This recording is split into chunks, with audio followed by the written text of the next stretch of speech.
할렐루야. 성탄을 기다리는 여러분 마음속에 성탄의 은총과 기쁨이 충만할 수 있게 되기를 축복합니다.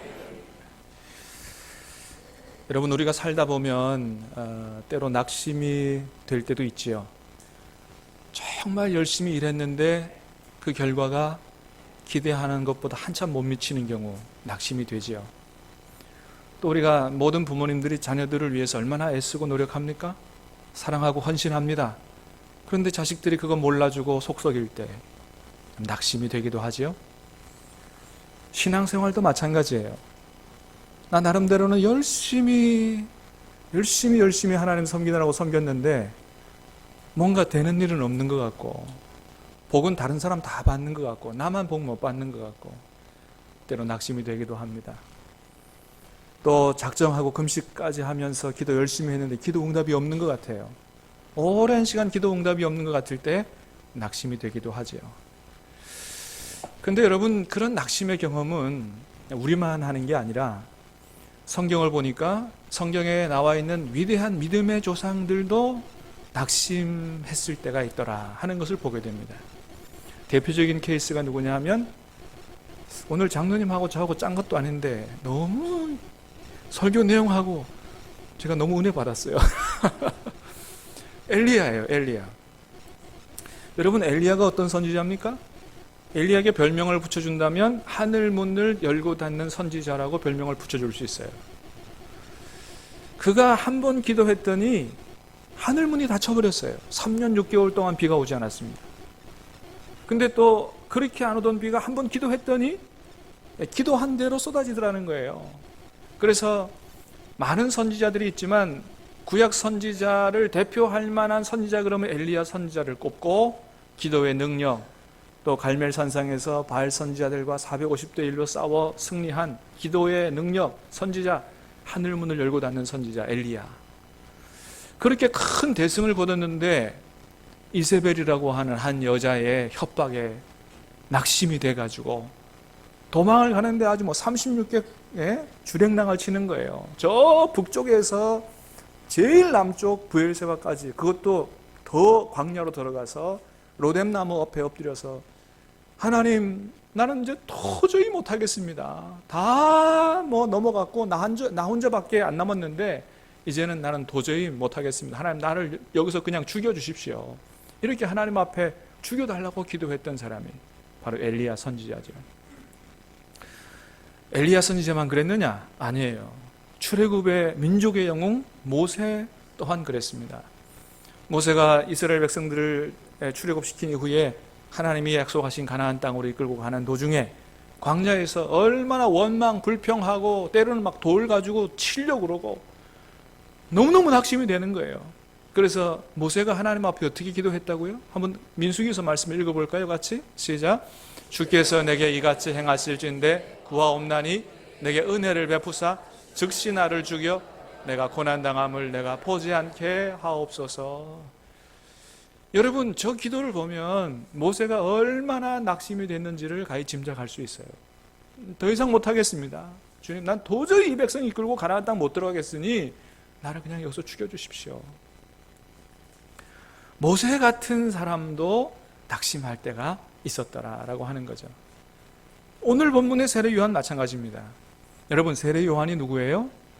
세례 요한은 말라기서, 구약 성경의 마지막인 말라기서에서 예수님이 이 땅에 오시기 전에 먼저 하나님께로부터 보냄받아서 많은 사람들의 마음을 회개하고 돌이켜 하나님께로 돌아오도록 하는 일에 쓰임받도록 보내진 위대한 선지자, 선지자 중의 선지자가 바로 세례 요한입니다. 그래서 오늘 본문에서도 예수님이 세례 요한에 대해서 이렇게 말씀하세요. 자, 14절 시작.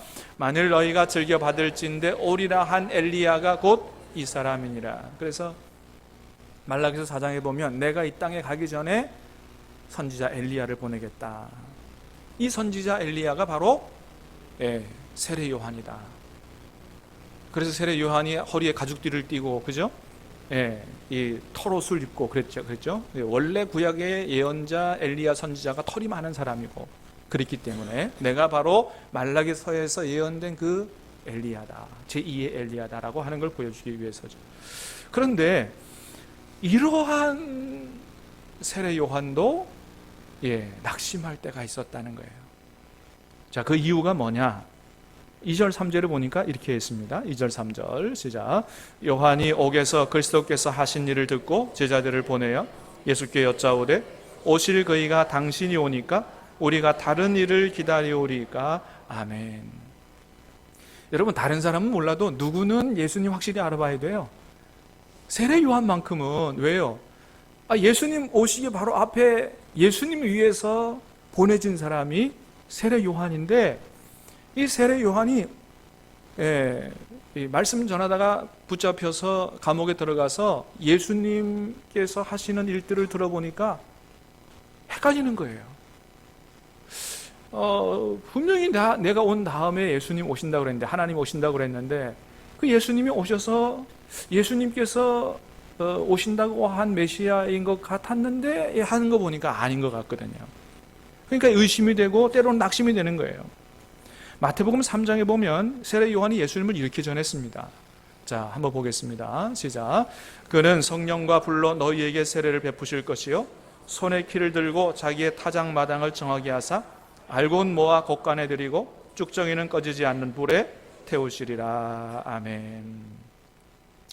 세례 요한이 예수님을 전하기를 그분은 성령과 불로 너희에게 세례를 베푸실 것이고, 또 그분이 오면 타작마당에서 추수를 하는데 알곡은 모아 곳간에 들이고, 그러니까 의인은 구원을 하시고 쭉정이는 꺼지지 않는 불에 던진다. 악인은 심판하신다.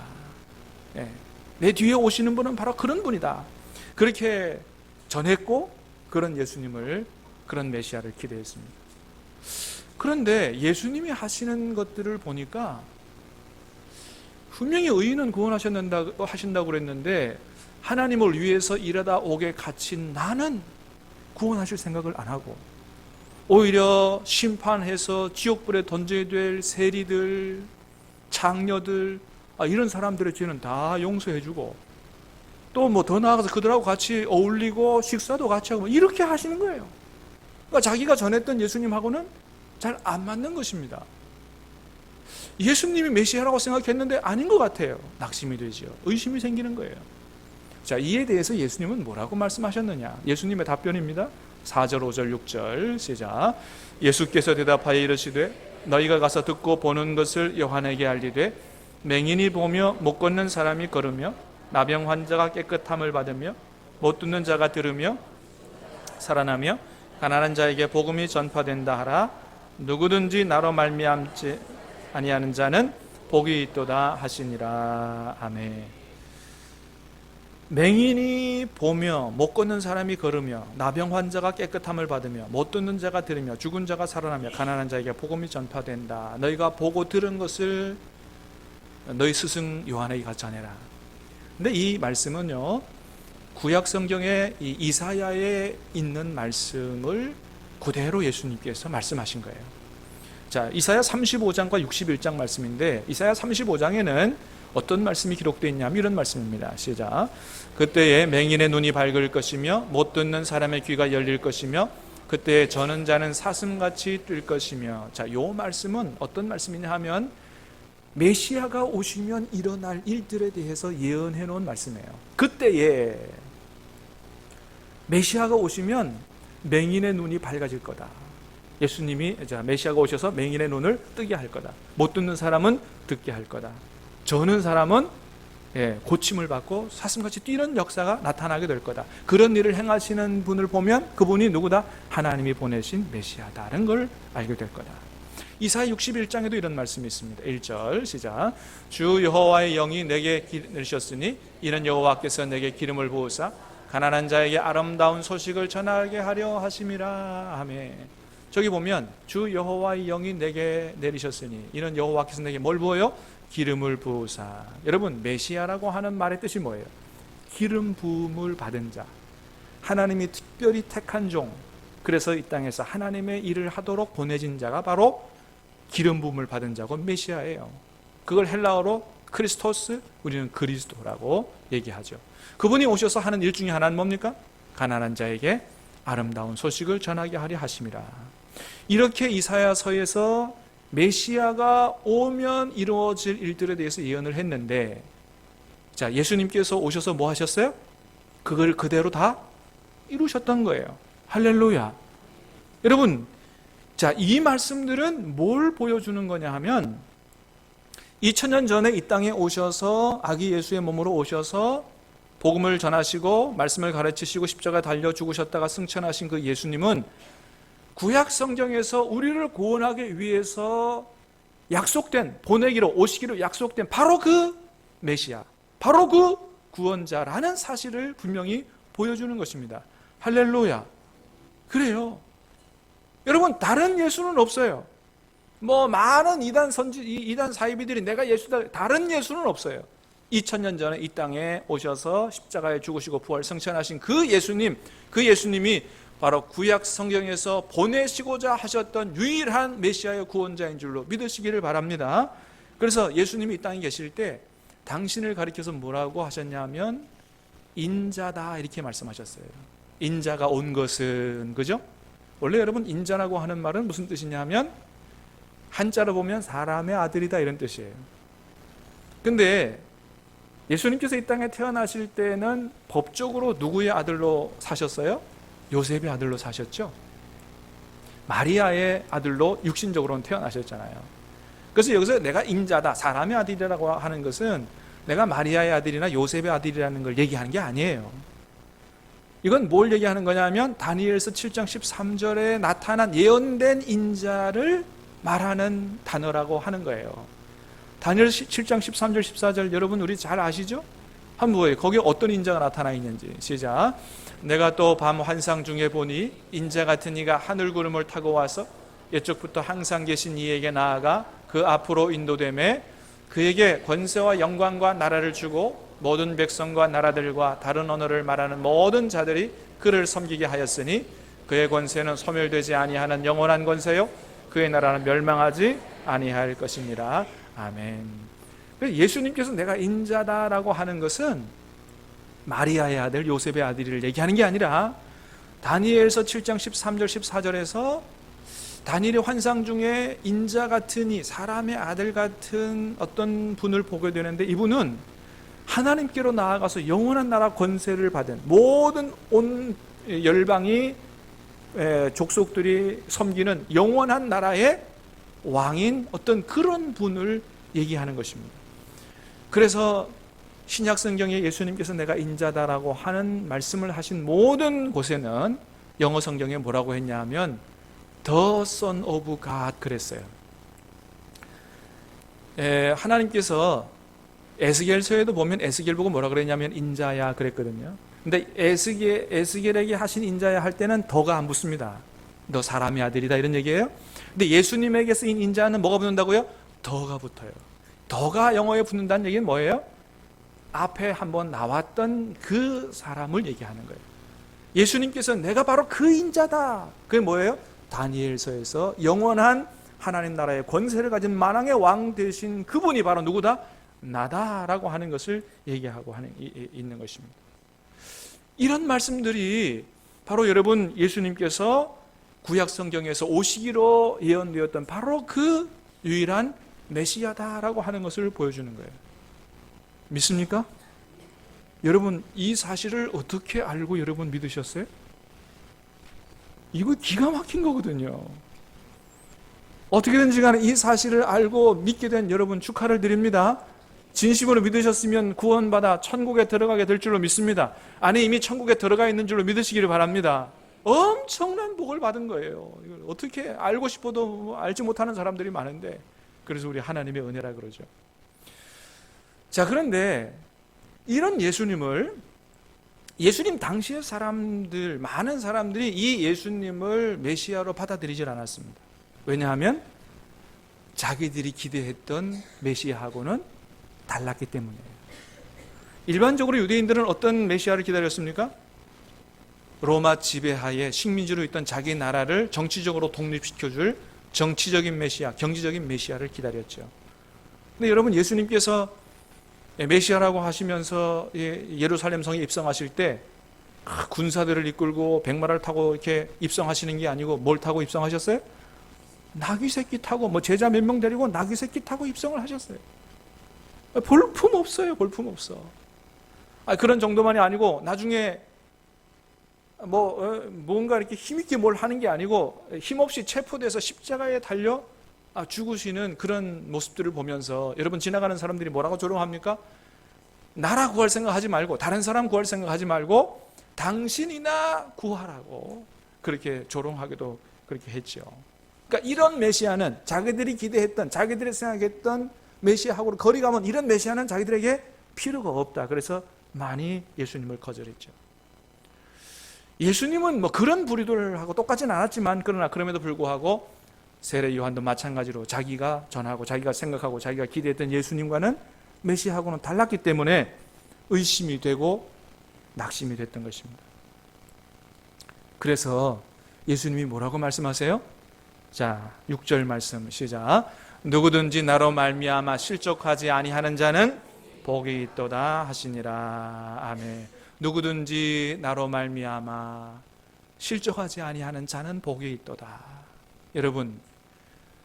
여러분은 예수님을 어떻게 생각하십니까? 예수님은 나에게 있어서 어떤 분이라고 생각하십니까?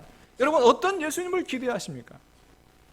혹여나 여러분 신앙생활을 하다가 여러분이 기대하고 생각하는 예수님과 내가 원하는 예수님과 실제 성경에 기록된 예수님 차이가 있더라도, 거리가 멀다 하더라도 여러분, 예수님 때문에 낙심하거나 실족하지 마시기를 주님의 이름으로 축복합니다. 여러분, 예수님 믿으면 만사형통합니까? 많은 사람들은 만사형통 그러면 아무런 어려움이 없이 모든 일들이 다 잘 되는 그런 형통을 생각합니다. 여러분, 성경은 절대로 그런 형통을 약속한 적이 없습니다. 오히려 하나님은 우리를 연단하시기 위해서, 우리를 더 기도하도록 하기 위해서, 살아계신 하나님을 체험하도록 하기 위해서, 하나님 나라에 합당한 자로 우리를 서도록 하기 위해서 고난도 허락하신다고 그렇게 말씀하고 있습니다. 여러분, 그렇기 때문에 우리가 예수님이 어떤 분이고 예수님이 우리에게 무슨 말씀을 하시는가 하는 말씀을 제쳐놓고 내가 생각하는 대로, 내가 기대하는 대로, 내가 원하는 대로 예수님을 믿다 보면 때로는 낙심하게 되고 실족하게 된다고 하는 거예요. 여러분, 봉사하다가, 주님의 일 열심히 하다가 여러분 낙심하지 마시게 되기를 바랍니다. 왜 다른 사람들이 나를 안 알아주냐고 이렇게 생각하면 낙심하는 거예요. 여러분의 봉사가 다른 사람에게 인정받으려고 하는 것이 아니고 주님 사랑해서 하는 봉사 될 수 있게 되기를 축복합니다. 주님께서 다 알아주실 줄 믿습니다. 그래야 낙심 안 해요. 포인트를 잘못 맞추면 낙심하게 되는 거예요. 여러분, 특별히 설교 듣다가 낙심하지 마시기를 바랍니다. 참, 우리 교회는 설교 듣다가 나 들으라고 그런 설교 하냐고 쫓아오는 분 없어서 감사합니다. 간혹 다른 교회 보면 쫓아온대요. 여러분, 혹여나 설교 듣다 가끔 그런 생각이 드실 때가 있죠. 어떻게 저렇게 목사님은 내 마음, 내 삶을 다 아시고 오늘 나 들으라고 설교를 하시는가, 그런 생각이 들거들랑 혹시나. 여러분, 성령께서 여러분에게 주시는 말씀으로 은혜로 감사로 받으시기를 바랍니다. 그러면 얼마나 좋아요. 근데 어떤 분들은 시험에 든다는 거예요. 그래서 다른 교회 얘기를 들어보면 쫓아와서 어떻게 목사님 그런 설교를 할 수 있냐고 막 그렇게 따지는 분들이 있다고 그러는데, 여러분, 근데 그런 분들 혹 있을지도 모르겠어요. 그러나 대부분의 많은 목사님들은 여러분 그렇게 설교 안 합니다. 여러분, 오늘도 여기 얼마나 많은 분들이 와 계세요? 더 큰 교회는 1000명 교인도 있고 10,000명 교인도 있는데, 다른 분 다 빼놓고 그 한 사람 들으라고 그 설교를 준비했겠느냐 말이에요. 그렇지 않다 말이죠. 여러분, 모든 사람들이 다 하나님의 말씀을 들어야 될 거 아니에요? 한 사람 들으라고 그렇게 설교 안 한다는 것이죠. 그러니까 혹시 말씀 듣다가 찔리는 부분이 있다면 어떻게 생각해요? 이것은 목사님이 나 들으라고 치는 설교하는 게 아니라 성령께서 역사하셔서 내가 내 삶을 고치고 하나님 앞에 바로 서서 복을 받도록 주시는 축복의 말씀이다. 은혜로 감사로 받고 복되게 사시기를 주님의 이름으로 축복합니다. 그래야 되는 거예요. 설교 듣다가 절대로 낙심하면 안 돼요. 여러분, 신앙생활 하다가 다른 사람 때문에 실족하지 마시기를 바랍니다. 어떤 분은 그런 얘기합니다. 나는 누구 때문에 교회 못 다니겠다. 나는 장로님 때문에 교회 못 다니겠다. 아니 어떻게 집사님이 그럴 수가 있어? 뭐 이렇게 얘기하시는 분들이 있습니다. 다른 교회 얘기예요. 우리 교회 얘기 아니에요. 미연에 방지하려고 내가 말씀드립니다. 여러분, 교회 지도자들이 실수도 할 수 있고 잘못도 할 수 있지요. 그러나 그런 거 볼 때 여러분 실족하고 넘어지지 마시고 그럴 수도 있구나 이렇게 생각하시길 바랍니다. 여러분 그렇잖아요. 왜요? 여러분 목회자도 그렇고 장로님도 그렇고 여러분 어르신들도 마찬가지예요. 우리는 다 하나님 앞에 완전한 사람들이 아니에요. 우리는 다 부족한 사람들이에요. 다 약점이 있고 실수가 있고 다 그렇게 하는 것이죠. 물론 큰 범죄에 져서는 안 되고요. 다른 사람 실족하게 해서는 안 돼요. 예수님이 다른 사람 실족하게 하는 일에 대해서 아주 엄중하게 경고하셨어요. 실족하게 하는 일이 없을 수는 없으나 실족하게 하는 그 사람에게는 화가 있다고 말씀하셨어요. 그래서 우리는 절대로 다른 사람을 배려하는 말이나 다른 사람을 배려하는 신앙생활을 항상 해야 되죠. 지도자를 드릴수록 더 그래야 되죠. 그러나 그럼에도 불구하고 우리는 완전한 사람들이 아니다라고 하는 거예요. 여러분 지금도 해마다 얼마나 많은 목회자들이 배출이 됩니까? 그래봐야 다 젊은 사람들이잖아요. 아니 그 젊은 청년들이 목사 안수 받았다고 해서 갑자기 하나님 됩니까? 그렇지 않아요. 그 부족함은 여전히 남아있는 거예요. 하나님도 그거 아세요. 그럼에도 불구하고 내가 쓰기 위해서 부족하지만 하나님이 부르신 거거든요. 여러분 장로님들도 마찬가지죠. 갑자기 안수집사 됐다가 장로님 되면 갑자기 천사로 변합니까? 그렇지 않다고 하는 거죠. 부족하지만 하나님께서 주의 몸된 교회를 위하여 쓰시려고 세우신다 하는 것이죠. 그래서 설사 교회 지도자들이 실수를 하고 잘못한다고 해도 그것 때문에 여러분 시험 들지 마시고 어떻게 생각해야 돼요?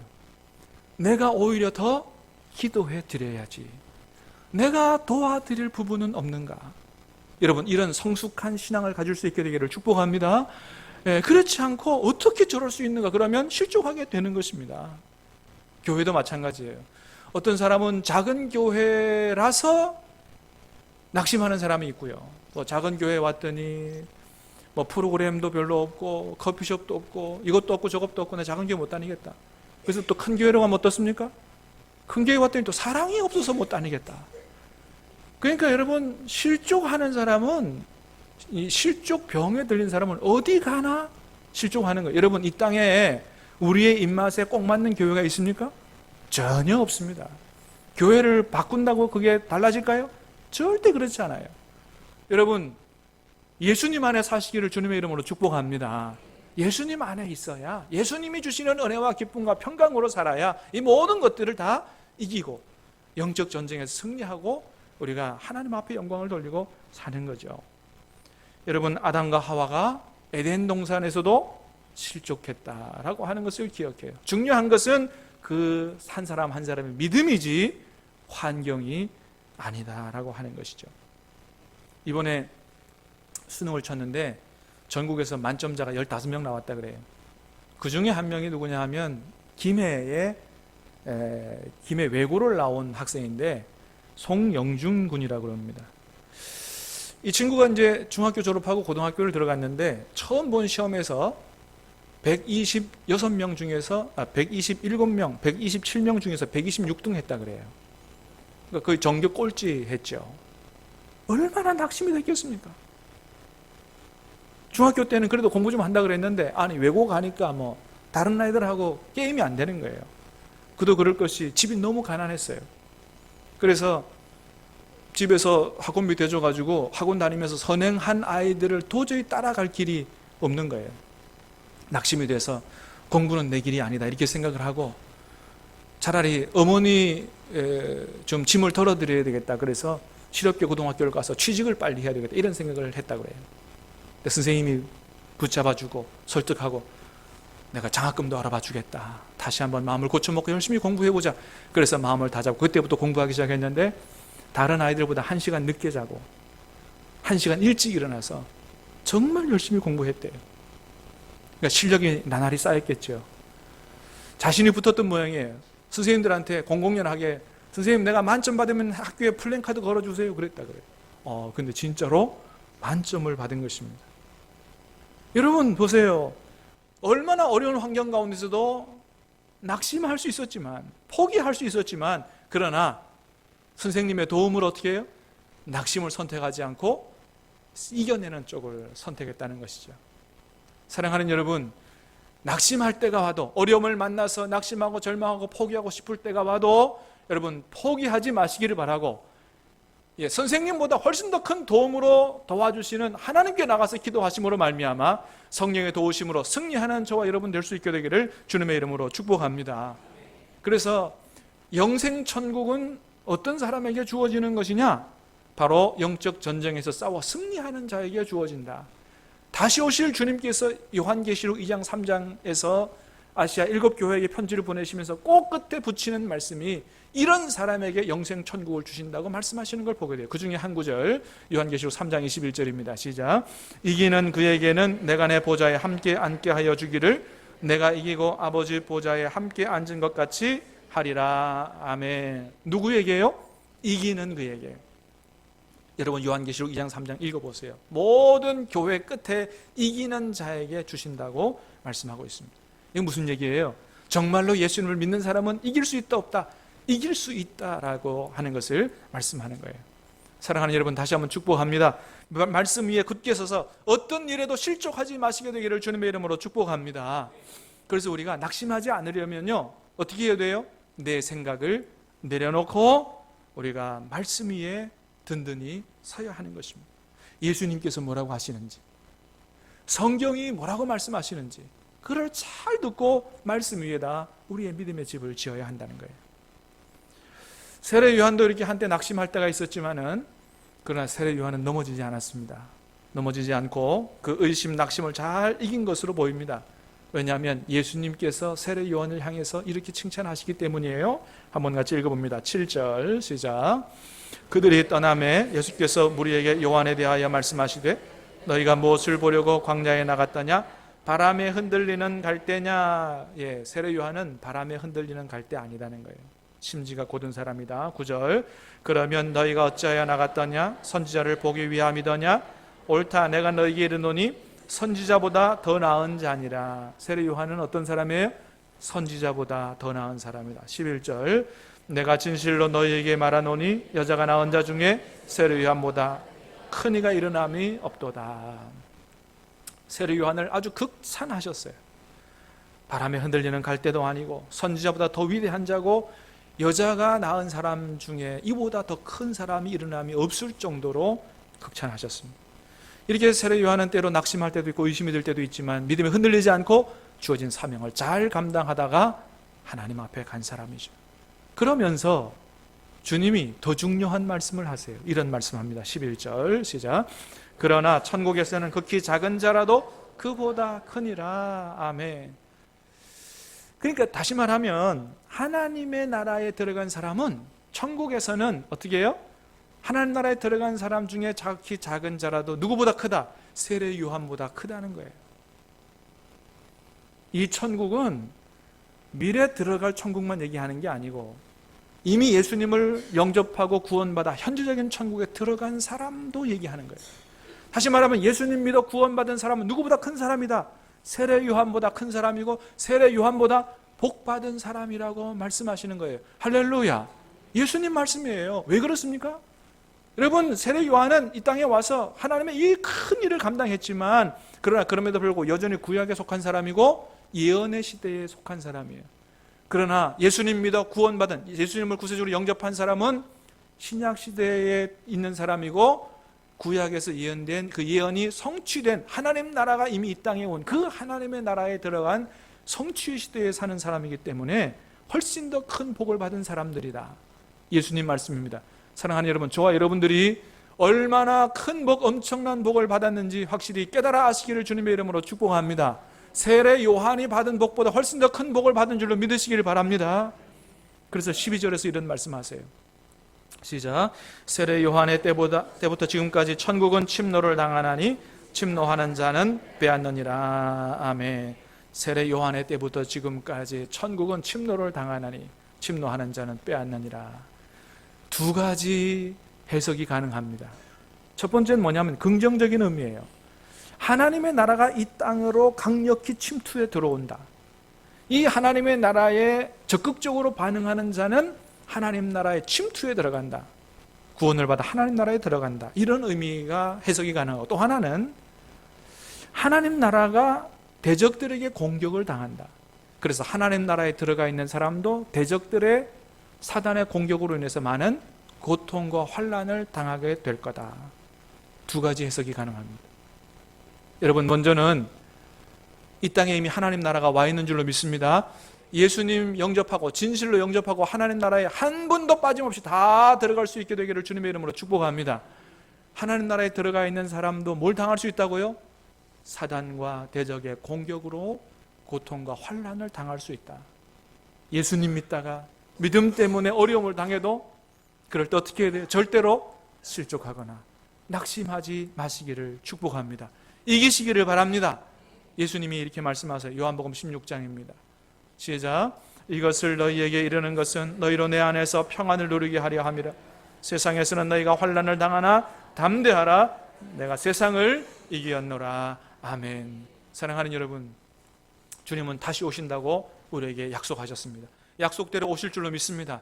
주님이 오실 때 이렇게 예배하는 자리, 기도하는 자리, 전도하는 자리, 영적 전쟁에서 승리하는 자리에 서 있으면서 아멘 주 예수여 어서 오시옵소서 주님을 대망하며 두 손 들고 찬양할 수 있는 그런 저와 여러분 다 될 수 있게 되기를 주님의 이름으로 축복합니다.